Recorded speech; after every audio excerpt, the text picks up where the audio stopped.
recebemos um resumo da sua ligação com Vladimir Putin e foi uma visão bastante otimista.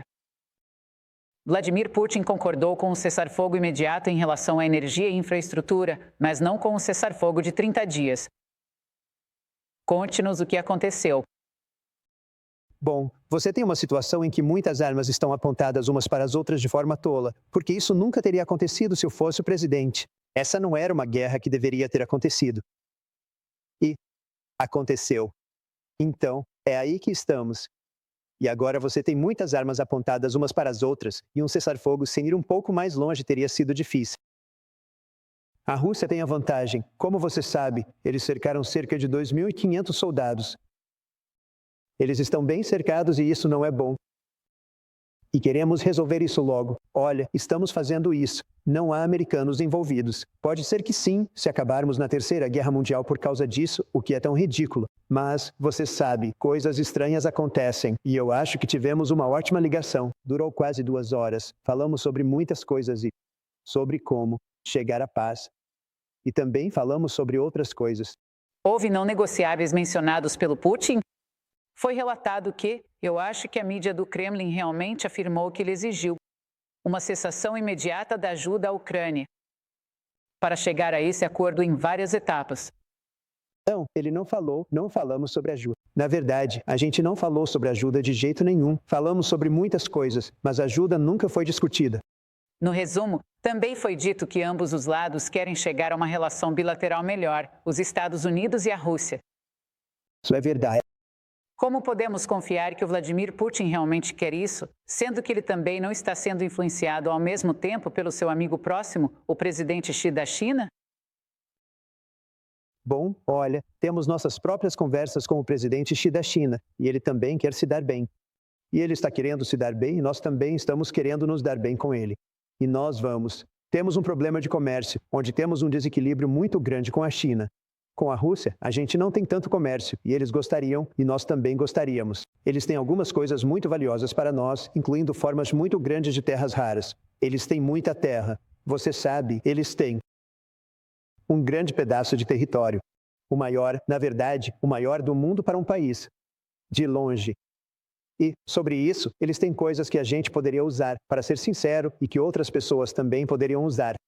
Eu acho que o presidente Xi gostaria de se dar bem, e eu acho que a Rússia quer se dar bem com os Estados Unidos. Eu também acho que somos um país bem diferente do que éramos. Atena, alguns meses atrás. Nós somos um país que agora é respeitado. Nós éramos respeitados. Estávamos sendo ridicularizados. Tivemos uma liderança incompetente. Essa foi uma guerra, por exemplo, que nunca teria acontecido se eu fosse presidente. É esse o seu desejo, de forjar esse novo relacionamento com a Rússia. Também, impactado pelo relacionamento mais próximo da Rússia desde que você deixou o cargo em 2021 com a China? Porque eu acho que você já falou antes sobre o desejo de excluir a China daquela parte do mundo e ter um relacionamento mais próximo com a Rússia. Então, como estudante de história que eu sou, e eu assisti tudo isso, a primeira coisa que você aprende é que você não quer que a Rússia e a China se unam. Dito isso, não é uma parte grande disso, mas talvez isso aconteça, ou talvez não. O Obama realmente forçou eles a se unirem através da energia e de políticas energéticas ruins. E quando ele fez tantas coisas diferentes, ele forçou um casamento que nunca teria acontecido. Não foi algo natural. E, por um motivo, a Rússia tem uma quantidade enorme de terra, muita terra, e a China não tem terra suficiente. A Rússia tem uma população muito menor do que a da China. E sempre foi algo natural, sempre foi algo natural. Situação do inimigo. Eles provavelmente estão amigáveis agora, mas nós vamos ser amigáveis com os dois. Eu acho que vamos ser amigáveis com os dois. A China precisa muito da gente em termos de comércio. Mas precisamos resolver o déficit. Agora temos mais de $1 trilhão de déficit com a China. Não é nem acreditável. E nós vamos fazer algo a respeito disso. E com a Rússia? Eles gostariam de ter um pouco do nosso poder econômico. A crítica que você ouviu desde 2015 é que você tem mais em comum com Vladimir Putin do que com líderes globalistas, talvez alguns líderes da OTAN, e neste caso, com Zelensky. Vocês dois são nacionalistas. Zelensky é mais um globalista. Como você responde a essa crítica? Bom, eu sou um nacionalista, mas sou um nacionalista pelos Estados Unidos, não por mais ninguém. E é interessante porque ninguém foi mais duro com a Rússia do que eu. Eu sou o que apontou o Nord Stream 2 e eu parei. O Nord Stream é o maior gasoduto, eu acho, do mundo, cuidando de toda a Europa. E estava sendo construído antes de eu chegar lá. De alguma forma, eles estavam no caminho que ia ser, e eu parei isso. Estava completamente morto. Eu parei isso na hora. Isso não é alguém que está sendo particularmente. Foi o maior projeto que eles já tiveram. Eu fiz isso parar. Quando Biden assumiu, ele imediatamente aprovou. Tipo, na hora. Uma das primeiras coisas que ele fez ao assumir o cargo foi aprovar o Nord Stream 2. Ninguém nunca ouviu falar do Nord Stream até eu ser presidente. Eu disse, o que você está fazendo? Você quer dizer que está construindo um gasoduto para a Alemanha e vários lugares na Europa. Você está pagando bilhões de dólares por mês para eles. E aí nós estamos pagando muito dinheiro para lutar contra eles. Isso não vai acabar bem. E parou. E então, o Biden aprovou. O que foi? Uma coisa realmente estúpida de se fazer. Mas ele fez. E o Putin realmente me disse, se você é meu amigo, eu odiaria te ver como meu inimigo. Ele disse isso de forma bem enfática. Mas eu tinha, com tudo isso, um relacionamento muito bom com o Putin. Eu tinha um relacionamento muito bom com o presidente Xi, um relacionamento muito bom com o Kim Jong-un da Coreia do Norte. Muitos bons relacionamentos.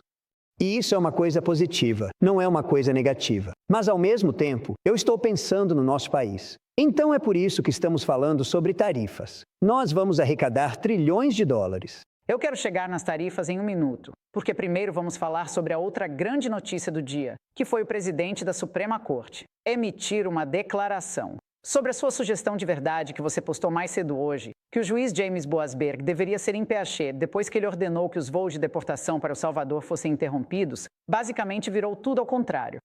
O presidente da Suprema Corte disse que mais de 2 séculos. Nós entendemos que, essencialmente, o impeachment era para circunstâncias muito raras, e não uma resposta apropriada a decisões com as quais você discorda. Qual é a sua reação ao fato de os tribunais terem intervenido para fazer uma declaração aqui? Eles não fizeram uma declaração quando Joe Biden, decidiu perdoar todos aqueles empréstimos estudantis. Ele não mencionou meu nome. Mas muitas pessoas pediram o impeachment dele, o impeachment desse juiz. Eu não sei quem é o juiz, mas ele é radical à esquerda. Ele foi nomeado pelo Obama, e ele realmente disse que não deveríamos conseguir tirar criminosos, assassinos, homicidas, pessoas horríveis, os piores, membros de gangue, líderes de gangue, que não deveríamos ser autorizados a tirá-los do nosso país. Bem, esse é um trabalho presidencial. Isso não é algo que um juiz local deveria decidir. E eu achei isso terrível. Na verdade, ele disse que quando eles estavam bem a caminho, houve uma ordem emitida, pelo que eu entendi, para trazê-lo de volta ou para não deixá-lo ir ou algo assim. E isso não é algo que o país aceitaria.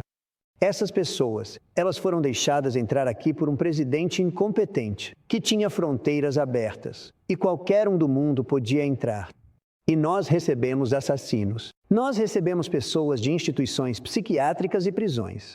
O juiz diz com licença, senhor. Presidente, que isso? Ainda existe um processo em andamento que é você pode ler nas entrelinhas. Ainda não houve uma decisão completa. Eu sei que o seu Departamento de Justiça está apelando isso por algumas razões diferentes, mas isso está levando as pessoas a se perguntarem se existem ordens judiciais que você desobedeceria porque acredita que o juiz não tem jurisdição, ou se são questões políticas que não são passíveis de julgamento. E o que você diria a isso? Existem circunstâncias em que você desobedeceria uma ordem judicial? Bem, eu acho que, em primeiro lugar, ninguém passou por mais tribunais do que eu. Eu acho que ninguém conhece os tribunais melhor do que eu. Eu diria que o juiz-chefe sabe, mas ninguém os conhece melhor do que eu. O que fizeram comigo? Eu tive os piores juízes. Eu tive juízes corruptos. Eu tenho juízes que avaliaram Mar-a-Lago por 18 milhões de dólares. Porque isso beneficiava o caso dele, porque ele queria me ver condenado por alguma coisa. Eu tenho juízes que tinham parentes ganhando milhões e milhões de dólares nas eleições, decidindo sobre as eleições. Mas, seguindo em frente, você desobedeceria uma ordem judicial? Todos nós sabemos que isso foi descarado. Eu nunca desobedeci uma ordem judicial. Você não faria isso? Não, você não pode fazer isso. Temos juízes ruins. Temos juízes péssimos. E esses são juízes que não deveriam ser permitidos. Eu acho que em certo ponto, você tem que começar a pensar no que fazer quando você tem um juiz fora da linha. O juiz de quem estamos falando, você olhas, quer dizer, decisões. Não tem a ver, mas tem a ver comigo. Ele é um lunático. Ele quer detalhes de quando os voos partiram e tentando. Eu acho que eles parecem estar tentando criar a base para que a sua administração tenha desobedecido uma ordem judicial. Agora, vocês todos disseram que não deram horários específicos e vocês apresentaram uma moção no tribunal, seu Departamento de Justiça, para impedir que mais informações sobre horários específicos de voos fossem divulgadas. Então, parece que é por aí que as coisas estão indo.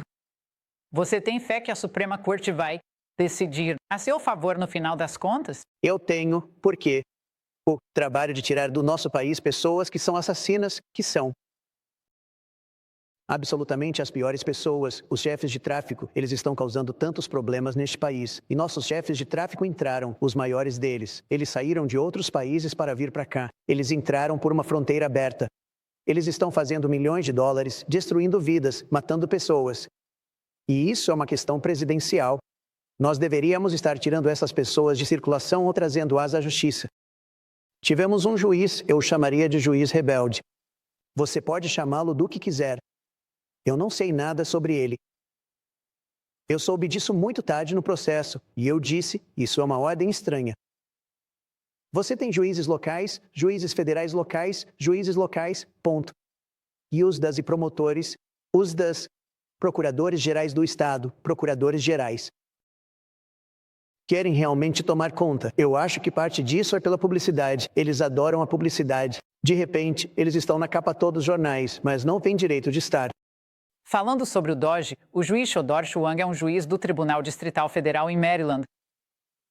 Decidiu contra os esforços da administração Trump, senhor presidente, para fechar a USAID, ordenando ao governo que, de forma acelerada, basicamente restabeleça as funções estatutárias da agência. Qual a sua reação a esse desenvolvimento? Olha a fraude que pegamos. Nós pegamos tanta fraude, tanto desperdício, tantos funcionários que nunca apareceram para trabalhar. E temos um juiz de um estado muito liberal. Quem decidiu assim, tão ruim para o nosso país. Acho que eles fecharam o departamento. Eles reabrir. Bom, nós vamos recorrer, eu acho. Não, eu acho que não. Eu garanto que nós vamos recorrer. Temos juízes rebeldes que estão destruindo o nosso país. Bom, você acredita que neste ponto, dada a totalidade dessas ações judiciais, é uma verdadeira enxurrada de processos que sua administração poderia estar mais prejudicada? Sua agenda poderia ser atrasada? Estão jogando obstáculos no seu caminho com essas decisões judiciais? Bom, temos que passar por um processo de apelação. Isso leva um tempão. Temos um juiz que você tem tempo? Temos um juiz, esse é o ponto. Nós temos tempo. Nós vamos ganhar muito dinheiro por causa das tarifas. A boa notícia é que vamos muito em breve estar em uma situação estável. Nós vamos ganhar muito dinheiro. O cartão Trump, o cartão ouro, seja lá como eles quiserem chamar, tá tranquilo para mim. O que vender melhor tá tranquilo para mim. Seria bom conseguir, mas não consigo. Eu não ganho nada com isso. Tudo que eu quero é fazer este país ser bem-sucedido de novo. Estamos recebendo uma quantidade enorme de dinheiro. Temos montadoras de carros que estão construindo aqui, que, há 6 meses, iam construir no México fábricas enormes. Estão construindo elas nos Estados Unidos. A Honda vai para a Indiana. Estamos com elas abrindo em Michigan. É impressionante o que está acontecendo. Mas juízes, para juízes federais, juízes de tribunal distrital, ordenarem que um presidente em exercício reintegre funcionários demitidos. Que você é o diretor executivo dos Estados Unidos. Você ordena isso. Esses eram agentes, funcionários demitidos, muitos dos quais nem sequer iam trabalhar, muitos dos quais estavam enganando este país. E você vê a mesma coisa. Eu poderia listar eles. E eu fiz isso durante vários discursos. Eu li, negócio após negócio, todos grandes golpes. E temos um cara que quer fazer nome para ele mesmo. Você sabe, em muitos casos, eles são apenas exibicionistas. Eles querem fazer nome para eles mesmos. Então, vamos recorrer e espero que tenhamos apelações razoáveis. Você sabe, eu ganhei grandes casos em apelações. Deem. Alguns dos talvez as pessoas não tenham sido demitidas. Talvez eles tenham sido temporariamente suspensos. Então, vamos ver como isso se desenrola. Ma, ele está muito insatisfeito com o que aconteceu na USAID. Bem, ele não deveria estar. Sabe o que ele deveria fazer? Ele realmente deveria olhar para onde o dinheiro foi. Eles nunca querem fazer isso. Você sabe, os democratas sempre falam sobre, nossa Constituição foi violada. A única coisa que eles nunca falam é, para onde foram esses bilhões de dólares? Eles nunca querem olhar, porque quando você vê para onde o dinheiro foi e os golpes, você nem precisa ver mais nada. Basta olhar o título e o golpe que eles criaram. E um juiz como ele nunca vai olhar para isso. Eles vão apenas dizer, você quer, isso soa tão bonito. Nós, ajuda, não é lindo. Mas é uma grande farsa, Laura. E um juiz assim é tão ruim para o nosso país. Bom, seria interessante ver se você consegue diminuir o tamanho desse governo. Todo presidente republicano afirmou ter esse desejo. Obama disse: precisamos encontrar maneiras de combater fraudes, abusos, juízes tentam te parar. Fazemos isso como nunca antes. Lunáticos estão colocando fogo em Teslas por todo o país. Outro incidente horrível, aconteceu em Las Vegas na noite passada. O FBI está no local investigando uma investigação em andamento, sendo liderada por Pam Bondi. Com o que você viu até agora, você considera o que está acontecendo um ato de terrorismo político doméstico contra um dos seus aliados? Então o Elon é um patriota. E, de novo, eu mal conhecia o Elon até, você sabe, eleição. E ele acabou gostando mais de mim do que desses lunáticos radicais que eram melhores que a Kamala, melhor que o Joe, sabe? Porque ele é uma pessoa inteligente. Ele gostou e me apoiou, e ele se envolveu muito. Ele achava que, na verdade, ia ficar por aí dizendo que, se o Trump não ganhar, nosso país acabou. Mas considera isso um ato de terrorismo doméstico? Acho que sim. Por quê? Eu acho que, se quando pegarem as pessoas, e eu espero que peguem, a boa notícia é que eles têm muitas câmeras nesses lugares, e já pegaram alguns relacionados a isso. Eu acho que você vai descobrir que eles são pagos por pessoas que são muito envolvidas na política. À esquerda. Enquanto isso, é por causa do Elon Musk, tudo o que ele fez com a SpaceX, que aqueles astronautas, presos por 9 meses, finalmente estão voltando para casa. Senhor presidente, qual a sua reação ao que está acontecendo? Então, quando eu assumi o cargo, eu disse, Elon, temos que tirá-los de lá. Você tem uma nave espacial à mão? Quantas pessoas têm uma nave espacial? E o Biden os deixou lá. Ele os abandonou. Sabe, a gente poderia ter feito isso antes, mas o Biden não quis porque ele estava envergonhado com o que aconteceu. Estavam lá, deveriam ficar alguns dias. Eles estiveram lá por muitos meses e agora estão voltando. Mas pense bem, o Elon consegue fazer isso com seu gênio e tem pessoas que odeiam isso. E eu realmente acredito que essas são pessoas que odeiam nosso país. É um grande problema. Mas, você sabe, eles não são tantos assim. Tem muito mais gente que ama nosso país. E eles amam nosso país agora mais do que talvez em toda a vida deles. Nunca houve um movimento como o MAGA, como o América em primeiro lugar. Chame do que você quiser. Esse é o maior movimento da história da política. Qual a próxima parada, astronautas? Eles virão à Casa Branca? Não, eles vão sim, tem que melhorar. Sabe, quando você está lá em cima e não tem força nos seus músculos, você não tem gravidade, você consegue levantar 1000 libras assim.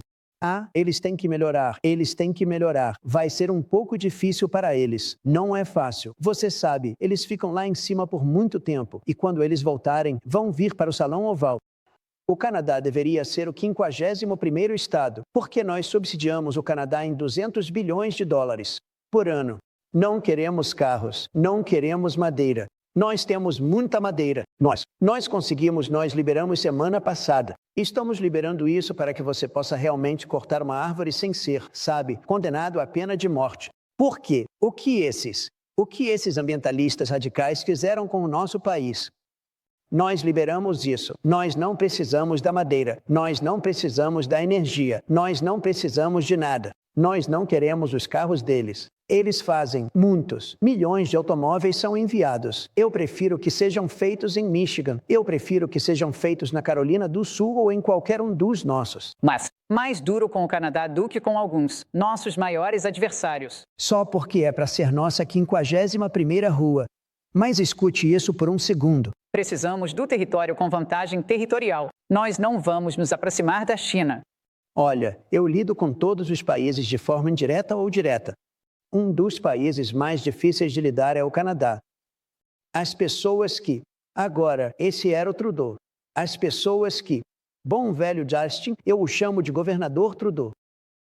Ele o era. As pessoas dele eram desagradáveis e não estavam dizendo a verdade. Eles nunca disseram a verdade. Que eles diriam, nós não cobramos. Eles cobram uma fortuna.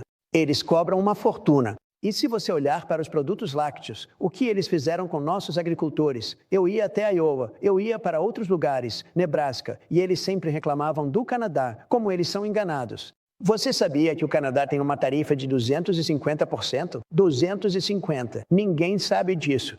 Eles nos cobram valores que são loucos. Porque há um grande déficit com o Canadá. E não há razão. Muito mais. Nós temos muito mais. Eu acho isso. Para você entender, subsidiamos o Canadá. Gosto do Canadá. Eu amo o Canadá. O cara do Partido Liberal ama a esposa dele. O Partido Liberal vai ganhar agora na próxima eleição. O conservador que está concorrendo é absurdamente um inimigo meu. O conheço disse coisas negativas. Então, quando ele diz coisas negativas, eu não tô nem aí. Eu acho que é mais fácil lidar, na verdade, com um liberal. E talvez eles vão ganhar, mas eu realmente não me importo. Isso não importa para mim nem um pouco. Qual o objetivo deles? Meu objetivo final é que eu não quero ter um grande déficit. Eu não quero ver os Estados Unidos da América. E você diz 60 e eu digo 200, mas não importa. Eu não quero que a gente pague 60 ou 200 bilhões de dólares para um país que, se fosse um Estado, seria o nosso maior e mais bonito. Seria incrível. Esse Estado seria valorizado. A gente cuidaria disso. As pessoas pagariam metade do que estão pagando agora. Você sabe, o Canadá paga muito pouco pela defesa. Eles acham a gente. A gente os protege. O crime. Ente protege. A gente os protege. A gente os protege. Você sabe que na OTAN eles pagam menos do que qualquer outra pessoa em tudo? Eles vão. A gente comprou. Estamos no processo de comprar 48 quebra-gelos. De repente, eu vejo que o Canadá está envolvido, onde eles vão ganhar uma parte disso. Eu digo, quanto estão pagando? Então, eu cansei disso. Aqui está a história. Eu tive uma das economias mais bem-sucedidas. Eu tive a economia mais bem-sucedida da história do nosso país. Nos meus primeiros 4 anos, fizemos ótimo trabalho. Os maiores cortes de impostos de todos os tempos. Tudo que tivemos, o direito de tentar, onde as pessoas podem usar drogas de forma imprudente. Por muitos anos, eles não puderam usar, sabe, os medicamentos de longo alcance porque ainda não estavam aprovados. Alguém está com doença grave. Não podiam fazer isso comigo. Conseguem fazer isso. Fizemos coisas. Refizemos forças. O Canadá não paga pela defesa. Eles não dão nada. Eles não nos dão nada. E eles são as piores pessoas para negociar de todas que tem com o USCA.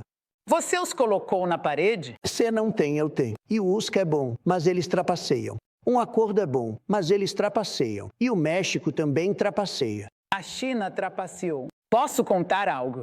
Na fase 1, eles trapacearam e deixaram com o Biden. Teve ótimo acordo. Quando o Biden assumiu, ele não pressionou eles. Eu ligava uma vez a cada 2 semanas, dizendo, você não está cumprindo o acordo. E eles comprariam mais milho, mais isso. Então, o máximo que conseguimos foi 15 bilhões, com a China, os agricultores e tudo mais na manufatura. Eu os levei até 50 bilhões, e eles estavam fazendo isso quando o Biden entrou. Você acha que o Biden ligou para o presidente Xi e disse, você está nos enrolando?